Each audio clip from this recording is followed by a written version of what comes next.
In the heart of Vienna, amidst cobblestone streets and centuries-old buildings, lived a prodigious musician named Frederick Strauss. Frederick was a maestro of the violin, renowned throughout the city for his enchanting compositions and unparalleled skill. However, his genius remained veiled in obscurity, for his passion lay in resurrecting forgotten compositions rather than creating his own. One fateful afternoon, while rummaging through an antiquarian bookshop nestled on a quiet lane, Frederick stumbled upon a dusty leather-bound manuscript. The cover bore the title, The Midnight Symphony.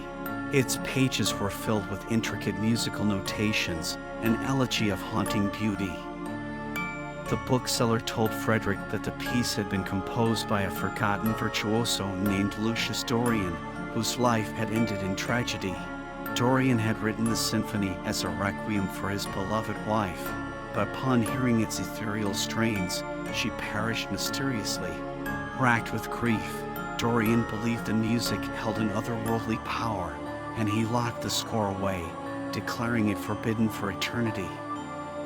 Intrigued and captivated by the tragic tale, Frederick purchased the manuscript. He had always been drawn to music that danced on the border between the beautiful and the macabre. Little did he know that by bringing the Midnight Symphony into his life, he would unleash forces beyond his imagination. Upon returning to his cozy attic apartment, Frederick carefully examined the manuscript, deciphering its enigmatic notes and cryptic instructions. The piece was like no other he had ever seen, its melody intricate and haunting. Every note seemed to resonate with an eerie, supernatural presence. As he practiced, Frederick felt the symphony's haunting melody weave into his very soul, captivating him with its melancholic beauty. The hours melted away as he lost himself in the music, and when he finally looked up, he was startled to see the clock on the wall pointing at midnight. At that moment, the room plunged into darkness, and the temperature dropped dramatically. The music, however, continued to play, emanating from Frederick's violin as if it had a life of its own. He could see his breath as he played, his fingers moving of their own accord. The room came alive with ghostly apparitions, specters in tattered 18th century clothing. Their eyes were filled with a profound sadness, and they moved to the haunting strains of the symphony. Terrified, Frederick ceased playing, and the room returned to normal. The apparitions vanished, leaving only the lingering echoes of their mournful dance. Frederick knew he had stumbled upon something inexplicable, something that defied the laws of nature. The chilling events of that night left him shaken, but his curiosity was piqued. He needed to know more about the Midnight Symphony and its composer, Lucius Dorian. In his quest for answers, Frederick uncovered a hidden world of music intertwined with the supernatural. He traced Lucius Dorian's story, a tormented composer who had created the symphony as an oath of vengeance against those who had wronged him and his beloved wife, Isabella.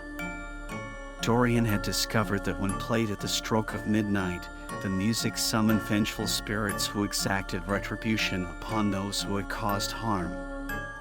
However, he had quickly realized the malevolent nature of these spirits, and in his desperation, he locked the score away, hoping to erase the symphony from existence. But the forbidden composition had a life of its own, and its cursed melody had found its way to Frederick Strauss. Now, he was faced with a choice: to continue playing and harness the spectral vengeance within the music, or to lock it away, preserving the world from its malevolence. Haunted by the specters and compelled by the ethereal beauty of the music, Frederick decided to delve deeper into the Midnight Symphony's mysteries. He practiced tirelessly, mastering its every note and nuance. He could feel the supernatural power coursing through him as he played, and he knew that he held the key to summoning the vengeful spirits. But Frederick was not motivated by revenge.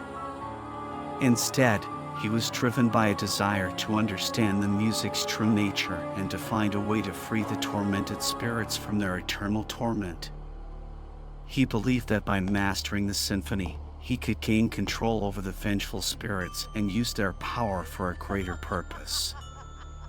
As he continued to play, Frederick began to notice changes in himself. His once humble demeanor had transformed into one of arrogance and power. He felt invincible, believing that he could manipulate the spirits to serve his will. One fateful night, as the clock struck midnight, Frederick Strauss made the fateful decision to unleash the vengeful spirits. He played the Midnight Symphony with unparalleled skill, his violin producing a haunting melody that echoed through the darkened room. The room filled with the same ghostly apparitions he had seen before, but this time they obeyed his every command. Frederick believed he had control over the spirits, using them to right the wrongs of the world. However, the spirits were not so easily controlled. Their vengeance knew no bounds, and they began to exact retribution upon anyone whom Frederick perceived as a wrongdoer, whether they were guilty or innocent. The once humble musician had become a tyrant, drunk with power and consumed by his obsession with the symphony. Frederick's actions did not go unnoticed. Sarah, a musicologist with a deep knowledge of the supernatural, had been researching the Midnight Symphony and its connection to Lucius Dorian's tragic story. She had discovered Frederick's descent into darkness and realized that she was the only one who could stop him. Sarah confronted Frederick, urging him to see the destructive path he was on. She explained that the spirits he had summoned were beyond control and were wreaking havoc upon the innocent.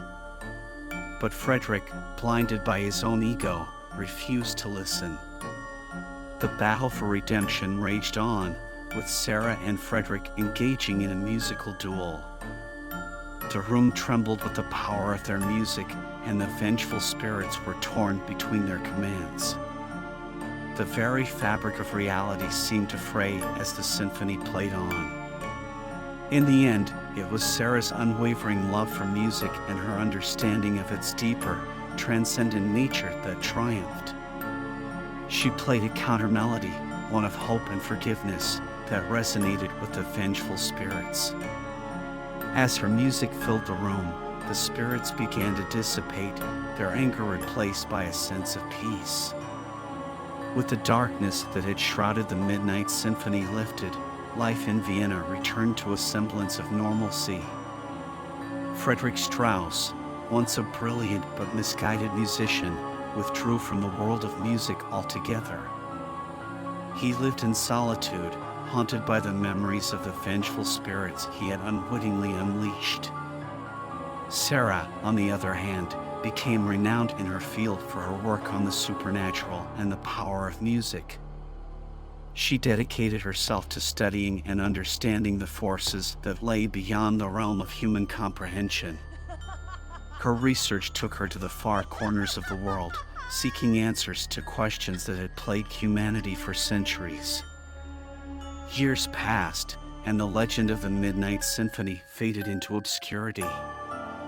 Many believed it to be nothing more than a chilling tale told around campfires. But those who had experienced its malevolent power knew better. In a twist of fate, the score of the Midnight Symphony resurfaced, unearthed by a curious musician named Eliza. She had stumbled upon the dusty manuscript in the archives of a long-forgotten library. Ignorant of its dark history, she was captivated by the haunting melodies and intricate notations. Little did she know the danger she was bringing into her life. Eliza's debut performance of the symphony was a sensation in Vienna. Audiences were entranced by the ethereal music, and her reputation as a virtuoso grew exponentially. But as the clock struck midnight on the night of her performance, the room plunged into darkness, and the vengeful spirits once again materialized. This time, however, the spirits seemed more powerful and more malevolent than ever before. They wreaked havoc, causing chaos and destruction in their wake. Eliza, terrified and overwhelmed, ceased playing, and the spirits vanished as quickly as they had appeared.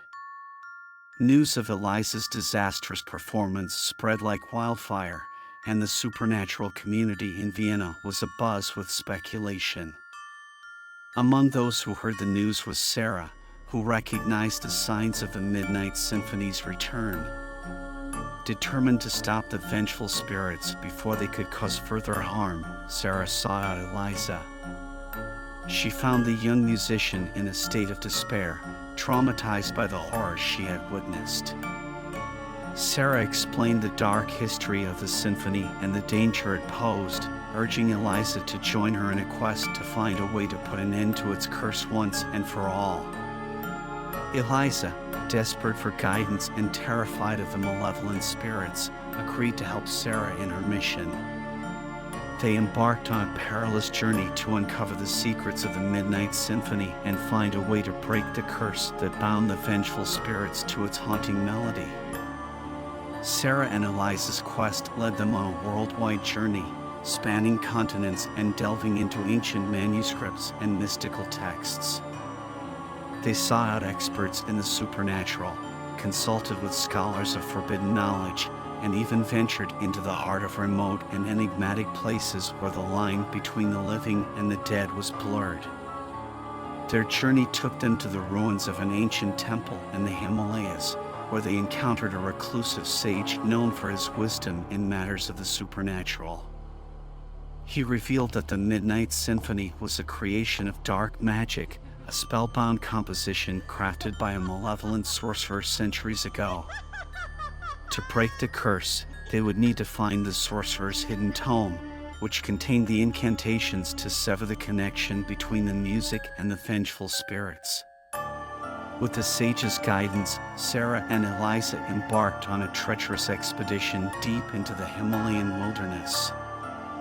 Their path was fraught with peril, rugged terrain, deadly traps, and spectral guardians protecting the sorcerer's secrets.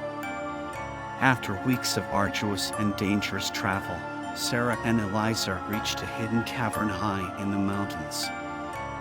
There, they discovered the ancient tome of the malevolent sorcerer.